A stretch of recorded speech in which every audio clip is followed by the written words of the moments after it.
বিশ্বনবী মেরাজে গেলেন, মেরাজ থেকে ফিরে আসলেন। বিশ্বনবী বর্ণনা করলেন, আমি বাইতুল মাকদাস দেখেছি মাঝরাতে, লক্ষাধিক নবীকে নিয়ে নামাজের ইমামতি করেছি, 7 আকাশ দেখেছি, আল্লাহর আরশ দেখেছি, আল্লাহর সাথে কথা বলেছি, আবার ফজরের আগেই মক্কায় ফিরে এসেছি। সবাইকে খাইছে মোহাম্মদের মাথার তার ছিঁড়ে গেছে, নাউজুবিল্লাহ পড়ে। আবু জাহেল, উতবা, সাইবা সবাই মিলে একটা সুযোগ পেল, বললো এতদিন আমরা আবু বকররে বুঝাইতে পারি না, আজকে মোহাম্মদ যে গাঞ্জাখুরি কথা বলে এটা বললে আবু বকররে আমাদের দলে নিয়ে আসা যাবে। সবাই সাইয়েদনা আবু বকরের কাছে যায়, যে বলে আবু বকর জানো নাকি তোমার নবী নতুন কথা আমদানি করেছে? কি বলেছে আমার নবী? তোমার নবী বলে মাঝরাতে বাইতুল মাকদাস গিয়েছে। বাইতুল মাকদাসে তখন দ্রুতগামী ঘোড়া দিয়ে ছুটলেও যেতে লাগে 15 দিন। অ্যাবাউট টার্ন কাম ব্যাক, ফিরে আসতে আরো 15 দিন, মোট কয় দিন? 1 মাস, যেতে আসতে 1 মাস। তোমার নবী মাঝরাতে নাকি বাইতুল মুকাদ্দাসে ইমামতি করছে, 7 আকাশ ঘুরেছে, আল্লাহর আরশ দেখেছে, আল্লাহর সাথে কথা বলেছে, আবার ভোর হওয়ার আগে নাকি মক্কার জমিনে ফিরে এসেছে। আবু বকর বললেন, আসলেই কি আমার নবী এই কথা কইছে? সবাই এক বাক্যে বলে, হ্যাঁ তোমার নবী মুহাম্মদ এই কথা বলেছে। আবু বকর দ্ব্যর্থহীন কণ্ঠে ঘোষণা করে দিলেন, আমার নবী যদি এই কথা বলে থাকে, আমার নবী সত্য বলেছে, সত্য বলেছে, তিনি কখনো মিথ্যা বলতে পারে? বিশ্বনবী খুশি হয়ে গেলেন, সাইয়েদনা আবু বকরের জন্য দোয়া করে দিলেন, আর বললেন, আবু বকর আনতা লাস্তা আবু বকর ফাকাত, আজকে থেকে তুমি শুধু আবু বকর নও, আজকে থেকে তুমি আবু বকর as-সিদ্দিক। সিদ্দিক, সত্য গ্রহণে, সত্য প্রকাশে, সত্য মানার ক্ষেত্রে আপোষহীন, কোনো আপোষ নাই। চিল্লা এখন ঠিক কিনা? সে আল্লাহ বললেন, ওয়াযকুর ফিল কিতাবি ইব্রাহিম ইন্নাহু কানা সিদ্দিকান নাবিয়্যা। ও নবী, আপনার এই কোরআনের ভেতরে আমার খলিলের নামটা রাখেন, কারণ আমার খলিল যেন তেন কোন নবী নয়, সাধারণ পয়গম্বর নয়, আমার নবী ইব্রাহিম হলো সিদ্দিক, সত্য প্রকাশে আপোষহীন। এজন্য আল্লাহ খুশি হয়ে ওনার একটা টাইটেল দিলেন, টাইটেলটা হলো খলিল। ওয়াত্তাখাযাল্লাহু ইব্রাহিমা, চিল্লায় বলেন, ওয়াত্তাখাযাল্লাহু ইব্রাহিমা, আমি ইব্রাহিমকে খলিল বানিয়েছি। খলিল মানে দোস্ত। খলিল মানে কি? আল্লাহ দুনিয়ার একজনের দোস্ত ডাকে, কি মজার ব্যাপার, কেমন লাগে তার কাছে শুনতে? সুবহানাল্লাহ কইবেন না? ওনারে বানাইলেন খলিল, আর বিশ্বনবীরে বানাইলেন হাবিব। সুবহানাল্লাহ পড়েন। বাপ বেটা সব নিয়ে গেছে। সাইয়েদনা ইব্রাহিম হচ্ছেন বাবা, আর বিশ্বনবী ছেলে। বিশ্বনবীর অনেক উপরের পুরুষ হচ্ছে সাইয়েদনা ইব্রাহিম, তো এটা পরদাদা না, বাবা না? বিশ্বনবী বলতেন, আনা দাওয়াতু আবি ইব্রাহিম, আমি নবীরে পেয়ে নাসানাসি করো, আমি তো ইব্রাহিম আলাইহিস সালামের দোয়ার ফসল। উনি যদি মক্কায় দাঁড়িয়ে দোয়া না করতেন, আমার বিশ্বনবীর জন্ম হতো না। সুবহানাল্লাহ পড়েন। এজন্য বাবা হলো খলিল, ছেলে হলো হাবিব। খলিল মানেও বন্ধু, হাবিব মানেও বন্ধু। খলিল মানে এমন বন্ধু যেই বন্ধু আল্লাহরে খুশি করার জন্য কাজ করে, আর হাবিব মানে এমন বন্ধু যারে খুশি করার জন্য আল্লাহ নিজে কাজ করে। কার পাওয়ার বেশি? হাবিবের কয়েক ডিগ্রি বেশি। সুবহানাল্লাহ পড়েন। তার মানে বাপ বেটা, বাবা হলো খলিল, ছেলে হলো হাবিব। এই বাপ বেটার মধ্যে অনেক বিষয়ে মিল আছে না নাই? হাদিস কোরআনে খুঁজলে আপনি অনেকগুলো মিল পাবেন। আজকে 7টা মিলের কথা শোনাবো। সাইয়েদনা ইব্রাহিম আলাইহিস সালাম আর বিশ্বনবীর মাঝে 7টা মিল খুঁজে পাওয়া যায়। চিৎকার করে বলেন, কয়টা? শুনবেন? কষ্ট হচ্ছে? ঘুমে ধরছে? রাত তো অনেক হয়ে গেল, সর্বনাশ, 11টা। হ্যাঁ, শুনবেন? কতক্ষণ? সারা রাত? তাকবীর পড়া যাবে? হ্যাঁ, জোরে না আস্তে? ভাগাভাগি করে দেন। শুরুতে বিবাহিতরা দেন, তারপর অবিবাহিতরা দেন, তারপর সবাই দেন। দিবেন? বিবাহিত কারা কারা আসছেন দেখি? ঘটন নাকি? অবিবাহিত নাই এলাকায়? হ্যাঁ, কম। মাশাআল্লাহ, তো বরকতের এলাকা। আলহামদুলিল্লাহ। দেখি অবিবাহিত কারা কারা আসছে? ওমা, এগুলো আইলো কই থেকে আবার? 2 হাত করে তুলছে না? 1 হাত, 1 হাত। ঠিক আছে, মাশাআল্লাহ। শুরুতে বিবাহিতরা দেন, এরপর অবিবাহিতরা দিয়েন। শুরুতে বিবাহিতরা রেডি হন। আমি লিল্লাহি তাকবীর বললে আল্লাহু আকবার। গলা ধার দিতেছে অনেকে। বিবাহিতরা রেডি? দেখবো কাদের পারফরমেন্স কেমন হয়। বিবাহিতরা পড়েন লিল্লাহি তাকবীর। অনেক আওয়াজ, সংখ্যায় বেশি এরা। এবার অবিবাহিতদের পালা। হ্যাঁ, অবিবাহিতরা রেডি? দেখি কি অবস্থা। এবার অবিবাহিতরা দাও লিল্লাহি তাকবীর। মিলে তিনটা পড়েন লিল্লাহি তাকবীর, লিল্লাহি তাকবীর, লিল্লাহি তাকবীর। ঘুমটুম আছে না গেছে? বাপ বেটার মধ্যে কয়টা মিল? চিল্লায় বলতে হবে কয়টা? এক নাম্বার মিল হচ্ছে ফেস কাটিং এ মিল। সুবহানাল্লাহ। সাইয়েদনা ইব্রাহিম আর বিশ্বনবী চেহারা একরকম। বিশ্বনবী যখন মেরাজ রজনীতে আকাশে গেলেন, এক এক আসমানে এক এক নবীর সাথে দেখা, এক আসমানে সাইয়েদনা ইব্রাহিমের সাথে দেখা। মেরাজ শেষ করে যখন সাহাবীদের কাছে বর্ণনা করছেন কোন নবীর চেহারা দেখতে কিরকম, বিশ্বনবী বললেন আম্মা ইব্রাহিম, বুখারীর বর্ণনা, আম্মা ইব্রাহিম ফানজুরু ইলা সাহিবিকুম। আর ইব্রাহিম নবীর চেহারা কেমন জানতে চাও? জানতে হলে আমি বিশ্বনবীর দিকে তাকাও। আমার চেহারা দেখতে যেমন, আমার বাবা সাইয়েদনা ইব্রাহিমের চেহারা প্রায় হুবহু এরকম। তার মানে এক নম্বরে কোন দিকে মিল? চেহারাতে মিল, ফেস কাটিং এ মিল। চিল্লায় কোন ঠিক কিনা? দুই নম্বরে উসওয়ায়ে হাসানা। দুই নবীর ক্ষেত্রে উসওয়ায়ে হাসানা শব্দ কোরআনে ব্যবহার করেছে কে? লাকাদ কানা লাকুম ফি রাসূলিল্লাহি উসওয়াতুন হাসানা। তোমাদের জন্য বিশ্বনবীর জীবনীর ভেতরে উত্তম আদর্শ আছে না নাই? আবার ইব্রাহিমের ক্ষেত্রে বললেন কাদ কানাত লাকুম উসওয়াতুন হাসানাতুন ফি ইব্রাহিম। বিশ্বনবীর জীবনীতে যেমনি তোমাদের জন্য আদর্শ, সাইয়েদনা ইব্রাহিমের জীবনীতেও। সুবহানাল্লাহ পড়ে। তার মানে বিশ্বনবীও মডেল, সাইয়েদনা ইব্রাহিমও মডেল। নাকি শাহরুখ খান আমাদের মডেল? ইমরান খান, জর্দা খান, কেউ আমাদের মডেল? নায়ক নায়িকা, গায়ক গায়িকা, ক্রিকেটার, সেলিব্রিটি, ডান্সার একটাও আমাদের মডেল হতে পারে? কোন কবিরা আমাদের মডেল? আমাদের মডেল হলো নবীরা। চিল্লায় বলেন ঠিক কিনা? কবিরা এক একজন এক এক দিকে যায়, এক একজন এক এক কথা বলে। আউলা ঝাউলা চুল নিয়ে চলে, যার মাথা দিয়ে যেটা বেরোয় সেটা বলে। কিন্তু একজন নবী যেটা বলে অন্য নবী বিপরীত বলে না। কারণ কবিরা কথা বলে তাদের মন মস্তিষ্ক প্রসূত কথা থেকে, আর সব নবীদের কথা আসে একটা হেডকোয়ার্টার থেকে। হেডকোয়ার্টারটা কার? কোন নবী বলছে আল্লাহ একজন, আরেক নবী বলছে না দুইজন হতে পারে। কোন নবী বলেছে আখেরাত আছে, আরেক নবী আইসা বলছে নাও থাকতে পারে। এরকম কইছে?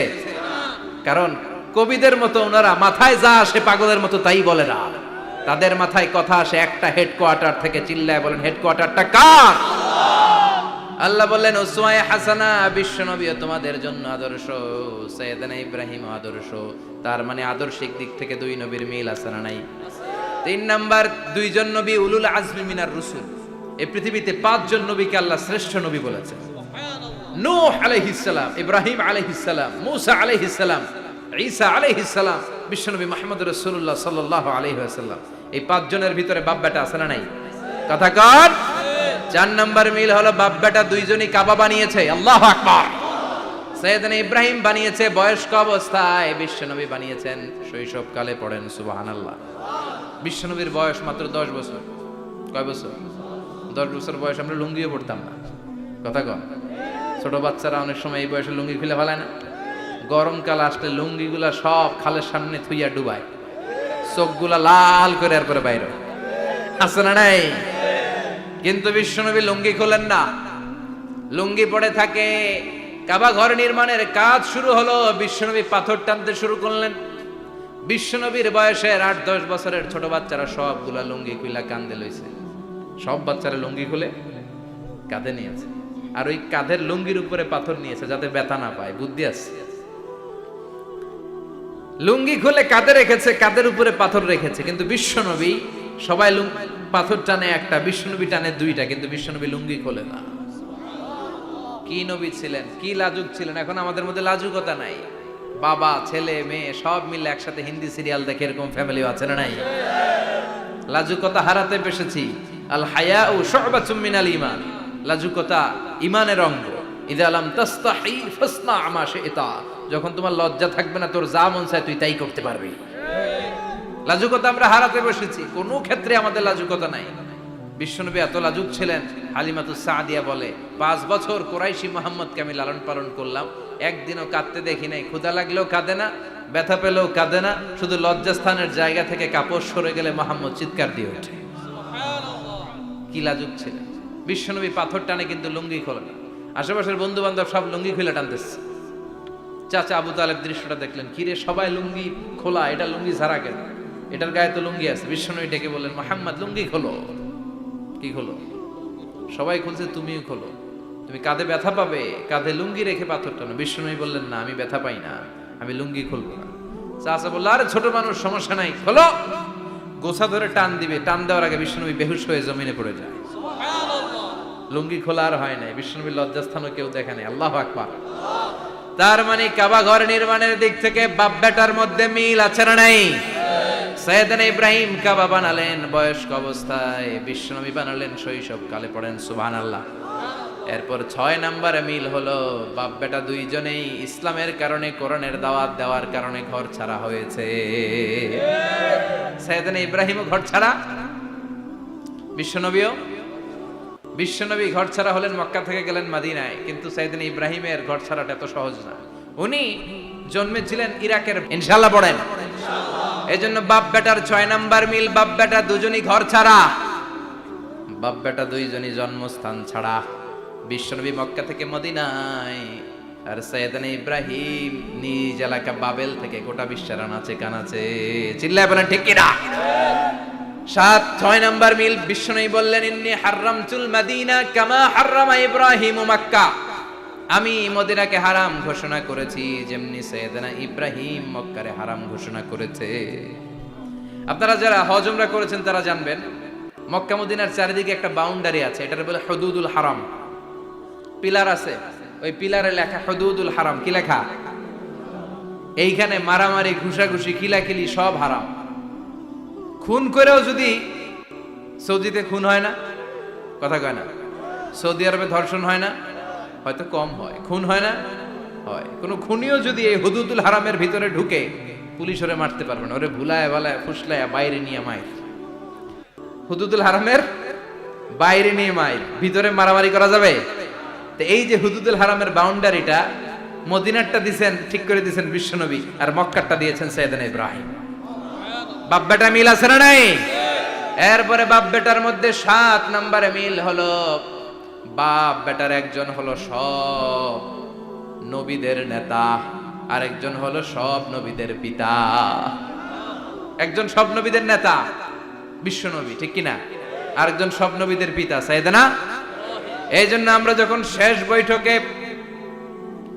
বৈঠকে নামাজের শেষ বৈঠকে যখন সালাম ফেরার জন্য প্রস্তুতি নেই, তার আগে বাপ বেটা দুইজনের উপরে সালাম আছে না নাই? একটা দুরুদ আছে না নাই?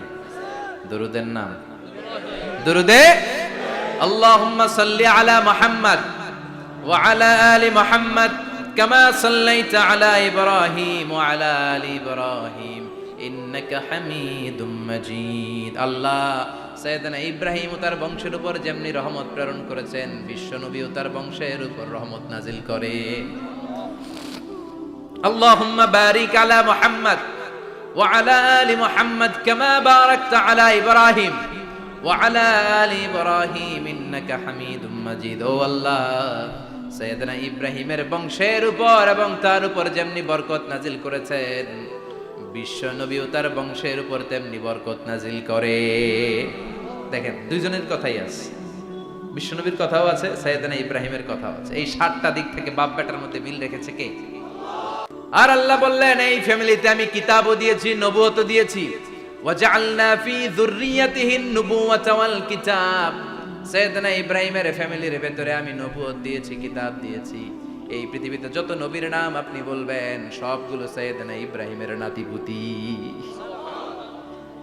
লক্ষাধিক নবী পৃথিবীতে, 5-7 জন ছাড়া। কজন ছাড়া? উপরের 5-7 জন ছাড়া যত নবী আপনি নাম বলতে পারবেন, যাদের নাম জানি কিংবা জানি না, সব সাইয়েদনা ইব্রাহিমের বংশধর, ওনার নাতিপুতি। ওনার আল্লাহ 86 বছর বয়সে দিলেন সাইয়েদনা ইসমাইল আলাইহিস সালামকে। ওনার বয়স যখন 100 তখন দিলেন সাইয়েদনা ইসহাক আলাইহিস সালামকে। তাহলে ওনার প্রথম ছেলের নাম, দ্বিতীয় ছেলে, আওয়াজ করে বলেন প্রথমটা দ্বিতীয়টা ইসহাক। দুর্ভাগ্যজনক হলেও সত্য, ইসমাইলের চেনে কোনো নবী আল্লাহ দেন নাই, কোনো নবী নাই। সব নবী এই চেনে হাজার হাজার লক্ষাধিক নবী খালি ইসহাকের বংশে নাম, এই বংশে কোনো নবী নাই। আর এই বংশের নবীরা প্রজন্মের পর প্রজন্ম একে অপরকে বলে যায়, সব শেষে কিন্তু একজন নবী আসবে, এটা হবে শ্রেষ্ঠ নবী, বিশ্ব নবী, ঠিক কি না? একের পর এক নবুয়ত আল্লাহ এই চেনে দিলেন। ইসহাকের চেইনে সাইয়েদনা ইসমাইলের চেইনে কোনো নবী নাই। এত নবী এখানে এসেছে, এরা ভেবেই নিয়েছে ওই যে শেষ নবী যেটা শ্রেষ্ঠ নবী এটাও এখানেই আসবে। কিন্তু আস্তে আস্তে হাজার হাজার লক্ষাধিক নবী আল্লাহ এইখানে পাঠিয়ে সাইয়েদনা ঈসা আলাইহিস সালামের পরে আল্লাহ স্টপ মেরে দিলেন। স্টপ মেরে দিয়ে 570 বছর পরে শ্রেষ্ঠ নবীটারে আল্লাহ এই চেনে পাঠিয়ে দিলেন। এজন্য আমরা হচ্ছি বানি ইসমাইল। আমরা কি? বিশ্বনবী হচ্ছেন বানি ইসমাইল, বিশ্বনবী কি? আর এরা হচ্ছেন বানি Israil. Changing the leadership from বানি ইসরাইল টু বানি ইসমাইল। এজন্য অহংকারকারীদের পরিণাম শুভ হয় না। এরা নবী পেতে পেতে এই প্রজন্ম অহংকারী হয়ে উঠেছিল আর গালি দিচ্ছিল এই চেইনটা আটকুরা চেইন, নবী আসার দিক থেকে এই চেইনে কোনো নবী নাই, সব নবী এই চেইনে আমরা পাই, আর শ্রেষ্ঠ যে নবীটা আসবে সেটাও এই চেইনে আসবে। আল্লাহ কয় না, আমি খেলা উল্টায় দিব, সব নবী এখানে পাঠালেও শেষ নবী আমি এখানে পাঠাবো না। শেষ নবী আল্লাহ তাআলা সাইয়েদনা ইসমাইলের চেইনে পাঠিয়ে দিয়েছেন। চিৎকার করে পড়েন আল্লাহু আকবার। পৃথিবীর সর্বশ্রেষ্ঠ তিনটা ধর্ম, ইহুদিবাদ, খ্রিস্টবাদ আর ইসলাম, এই তিন ধর্মের উৎপত্তি হচ্ছে সাইয়েদনা ইব্রাহিম থেকে। এজন্য এই তিনটা ধর্মকে একসাথে বলে আব্রাহামেটিক ফেইথ, কম্পারেটিভ রিলিজিয়ন। তুলনামূলক ধর্মতত্ত্ব নিয়ে যাদের পড়াশোনা আছে তারা জানবেন এই তিনটা ধর্মই আল্লাহর দেয়া। কিন্তু ইহুদিবাদ আর খ্রিস্টবাদ আল্লাহর দেয়া শরীয়তের উপর চলতে পারে নাই, শুধু চলতে পেরেছে ইসলাম। চিল্লা এখন ঠিক কিনা? এই জন্য প্রতি নামাজে আমরা বলি গায়রিল মাগদুবি আলাইহিম ওয়ালাদ-দাল্লিন। ও আল্লাহ, যারা মাগদুব মানে ইহুদিরা, তাদের পথে আমরা হাঁটতে চাই না। আবার যারা দল্লিন পথভ্রষ্ট খ্রিস্টানদের পথেও আমরা হাঁটতে চাই না। আমরা হাঁটতে চাই ইসলামের পথে, ঠিক কিনা? আমরা যদি হাঁটতে যেয়ে পথ ভুলে যাই, পথ দেখিয়ে দেয় কে? আমি যদি কোনোদিন পথ ভুলে যাই, হাতছানি দিয়ে কাছে নিও, মমতার বন্ধনে আমায় বেঁধে সব ভুল ক্ষমা করে দিও। চিল্লায় পড়েন আমিন। আল্লাহ বললেন ওয়াজআলনা ফি যুররিয়াতিহিন নুবুওয়াতা ওয়াল কিতাব। আমি সাইয়েদনা ইব্রাহিমের বংশের মধ্যে নবুয়ত দিয়েছি, কিতাবও দিয়েছি। সাইয়েদনা ইব্রাহিম আলাইহিস সালামের উপর কিতাব আছে না নাই? কি নাম কিতাবের? সুহুফ ইব্রাহিম। কোরআনে নাই? আছে না নাই? ইন্না হাযা লাফিস সুহুফিল উলা সুহুফি ইব্রাহিম ওয়া মূসা। সুবহানাল্লাহ পড়েন। অনেক আল্লাহ কিতাব দিয়েছে, নবুয়ত দিয়েছে, সব নবীদের বাবা বানিয়েছে। ওনার উপাধি হচ্ছে আবুল আম্বিয়া। আবার ওনার নামে আল্লাহর কোরআনের ভেতরে 114 সূরার একটা সূরা আছে না নাই? সূরাটার নাম সবাই কয় আলিফ লাম রা। কিতাবুন আনজালনাহু ইলাইকা লিতুখরিজান নাসা মিনাল যুলুমাতি ইলান নূর। সুবহানাল্লাহ। সূরা ইব্রাহিম আলিফ লাম রা কিতাবুন আনজালনাহু ইলাইকা। ওই নবীর নামে কোরআনের ভিতরে সূরা দিয়েছে কে? আল্লাহ। আবার আল্লাহ বললেন গোলাম জেনে রাখো উনি তোমাদেরকে মুসলমান নামকরণ করেছেন, তাই ইসলামে যারা অন্তর্ভুক্ত হবে সব মুসলমানদের পিতা আমি আল্লাহ তারা নির্বাচিত করেছি। মিল্লাত আবিকুম ইব্রাহিম হুয়া সাম্মাকুমুল মুসলিমিন। আওয়াজ করে বলেন মুসলিম জাতির পিতার নাম কি? আমাদের জাতির পিতা কেডা? সবাই কোন? মনে থাকবে না ভুল করবেন? ভুল করবেন? জাতির পিতা কে? চিল্লায় বলেন জাতির পিতা কে? মিল্লাত আবিকুম ইব্রাহিম ওয়া সাম্মাকুমুল মুসলিমিন, যিনি তোমাদেরকে মুসলমান বলে অভিহিত করেছে। আবার আল্লাহ বললেন ইব্রাহিম সবাইরে তুমি মুসলমান নাম রাখলে তুমি মুসলমান হও। আসলিম ক্বালা আসলামতু লিরাব্বিল আলামিন বলতে দেরি, কালিমা পড়ে মুসলমান হতে দেরি নাই। চিল্লায় পড়েন আল্লাহু আকবার।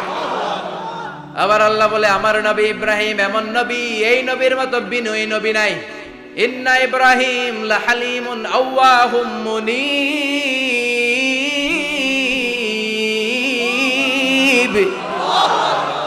ইন্না ইব্রাহিম লাহালিম আওয়াহ মুনিব। এই নবী সহনশীল নবী, সুবহানাল্লাহ পড়ে।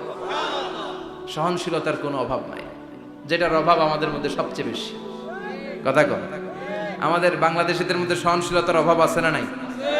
নিজে যেই দল করি এইটাই ভালো, বাকি সব কালা, আছে না নাই? আমি তাবলীগ করি তো আমি ভালো, বাকি সব বাতিল। আমি জামাত ইসলাম করি তো আমি হক, বাকি সব বাতিল। আমি আহলে হাদিস তো আমি সেরা, আমার মতো সেরা কেউ নাই। এরকম অসহনশীল মানসিকতা আছে না নাই? নিজে যেটা বুঝি এটাই ভালো, বাকিরা কেউ ভালো না, বাকি কেউ ভালো না। আহা, কি ভয়ঙ্কর অবস্থা। কিন্তু সাইয়েদনা ইব্রাহিমের অভ্যাস এটা ছিল না, উনি সহনশীল ছিলেন। আমাদের বাংলাদেশে দেখেন কত ইসলামিক দল, কত পীরের মুরিদ, কত পীর। এই দেশে যত পীর, অনেক দেশে জনগণ এত নাই। কথা কন। এত পীর এই দেশে, অনেক দেশের জনসংখ্যাও এত না। এক ইসলাম, এক কোরআন, এক নবী, তারপরে গুতাগুতি আছে না নাই? কেউ কাউরে দেখতে পারে না, ঠেলা ঠেলি। হ্যাঁ, এ কাফের, তুই কাফের, তোর নানা কাফের, তোর 14 গোষ্ঠী কাফের, তোর পীর সাহেব কাফের, আছে না নাই? কয় আমার পীর সাহেব কাফের হলে তোর পীর সাহেবের 14 গোষ্ঠী কাফের। ওই কাফের মরলে যেখানে কবর দেয়া হবে, ওই কবরের উপরে যে ঘাস উঠবে, ওই ঘাস যে গরু খাবে, ওই গরুর দুধ যে খাবে, ওইটাও কাফের। কথা কন, আছে না নাই? কেউ কারো ভালো সহ্য করতে পারে। একজন বলছিল, ভাই এই বাংলাদেশের জাতীয় খেলা হাডুডু হইলো কেন? আমাদের জাতীয় খেলার নাম, কথা কন, দেখছেন? একটা সামনে যাইতে চাইলে বাকি সবাই ঠ্যাং ধরে নিচের দিকে নামে, আছে না নাই? সামনে যেতেই দিবে না, ভালো কাজ করতেই দিবে না, কারো ভালোটা কেউ সহ্য করে না। উপরের দিকে উঠতে চাইলে ঠ্যাং ধরে ওইটারে নামায়। এজন্য আমাদের জাতীয় খেলা হাডুডু। কথা বলেন। আল্লাহ বললেন সাইয়েদনা ইব্রাহিমের চরিত্র কিন্তু এমন ছিল না। ইন্না ইব্রাহিম আলা হালিমুন আওয়াহুম মুনিব। আমার ইব্রাহিম ছিল সহনশীল। আল্লাহু আকবার। আমাদের বাংলাদেশীদের এখন সবচেয়ে বেশি দরকার এটা, সহনশীলতা। আমরা অযাচিত মন্তব্য করতে দ্বিধাবোধ করি না, কমেন্টস করতে দ্বিধাবোধ করি না। ফেসবুকে, ইউটিউবে কমেন্টস আছে না নাই? কার ব্যাপারে তুমি কমেন্টস করো, কি বিষয়ে কমেন্টস করো, ওই বিষয়ে আদৌ তোমার ধারণা আছে কিনা, পড়াশোনা আছে কিনা, তুমি ওইটাতে স্পেশালিস্ট কিনা, কোনো ধারণা। ইচ্ছে মতো কমেন্ট আছে না নাই? ইচ্ছে মতো মন্তব্য, একে অপরের প্রতি হিংসা, কোনো ভালোবাসা নাই, মহব্বত নাই। এক নবীর উম্মত, এক লা ইলাহার পতাকার তলে আমরা দাঁড়িয়ে, চিল্লায় বলেন ঠিক কিনা? তারপরে গুতাগুতি, কিলাকিলি, কেউ কাউরে দেখতে পারে না। আল্লাহ তুমি হেফাজত করো, আমাদের মধ্যে তুমি ঐক্য তৈরি করে দাও, হিংসা জিঘাংসা তুমি হৃদয় থেকে দূর করে দাও। আবার আল্লাহ বললেন ইন্না ইব্রাহিম কানা উম্মাতান ওয়াহিদা। আমার খলিল ইব্রাহিম শুধু সহনশীল নয়, আমার খলিল ইব্রাহিম একাই একটা উম্মত। এটা একটা কথা হইলো, একা একটা উম্মত হতে পারে? আমরা সবাই উম্মত, কোটি কোটি মানুষ, ফলে বিশ্ব নবীর উম্মত, উম্মতে মুহাম্মাদে, ঠিক কিনা? একজন কি একটা উম্মত হতে পারে? আল্লাহ বললেন ইব্রাহিম এমন নবী, একাই একটা উম্মত। সুবহানাল্লাহ পড়ে। ইন্না ইব্রাহিম কানা উম্মাহ ওয়াহিদার কারণ উনি যখন জমিনে ছিলেন একটা লোক আল্লাহর নাম নেয়ার মতো ছিল না, সব ছিল মুশরিক। উনি ছাড়া সব মুশরিক। উনি ছিলেন মুওয়াহহিদ, তাওহীদের পক্ষে। উনি ছাড়া পৃথিবীতে তখন যারা ছিল সব ছিল তাওহীদের বিপক্ষে, মানে মুশরিক। আল্লাহ বুঝাতে চাইলেন পুরো মুশরিক গোষ্ঠী একটা উম্মত, আমার ইব্রাহিম খলিল একাই আরেক উম্মত। ইন্না ইব্রাহিম কানা উম্মাতান ওয়াহিদা। সাইয়েদনা ইব্রাহিমের সময়কালে মুসলমান বলতে কেউ ছিল না, উনি একা ছাড়া। তার মানে গোটা বিশ্বের সব মুশরিক মিলে একা একটা উম্মত, সাইয়েদনা ইব্রাহিম নিজে নিজেই একটা উম্মত। কি পরীক্ষা করে, কিভাবে আল্লাহ ওনারে উত্তীর্ণ করেছেন। এজন্য খুশি হয়ে আল্লাহ ওনারে খালিল উপাধি দিয়েছেন। কথা কন। ওনার কিছু উপাধি আছে, একটা হচ্ছে সিদ্দিক। কি উপাধি? আমাদের অনেকের নাম আছে না? এদিকে আছে সিদ্দিক নামে কেউ? মাশাআল্লাহ আছে তো। সিদ্দিক মানে কি জানেন? হ্যাঁ, কথা কন। সত্যবাদী। শুধু সত্যবাদী না, সত্য প্রকাশে, সত্য গ্রহণে, সত্যের ব্যাপারে আপোষহীন, কোনো আপোষ করে না। চিল্লায় এখন ঠিক কিনা?